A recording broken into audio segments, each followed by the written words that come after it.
জাপানের বিমান সংস্থা এএনএ বৃহস্পতিবার জানিয়েছে তারা যুক্তরাষ্ট্রের একটি স্টার্টআপের সাথে অংশীদারিত্বের ভিত্তিতে 2027 সালের শুরু থেকেই বৈদ্যুতিক এয়ার ট্যাক্সি চালুর আশা করছে। জাপানের বিমান সংস্থা এএনএ বৃহস্পতিবার জানিয়েছে তারা যুক্তরাষ্ট্রের একটি স্টার্টআপের সাথে অংশীদারিত্বের ভিত্তিতে 2027 সালের শুরু থেকে বৈদ্যুতিক এয়ার ট্যাক্সি চালুর আশা করছে। টোকিও থেকে এএফপি জানায় এএনএ ও ক্যালিফোর্নিয়া ভিত্তিক জোবি এভিয়েশন যৌথভাবে 5 আসনের 100টির বেশি এয়ার ট্যাক্সি চালুর উদ্যোগ নিচ্ছে।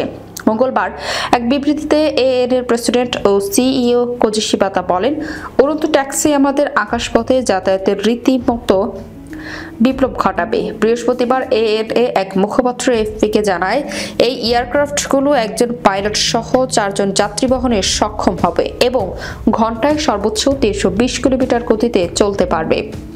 2027 সাল থেকে এই যানগুলো চালু করা সম্ভব হতে পারে।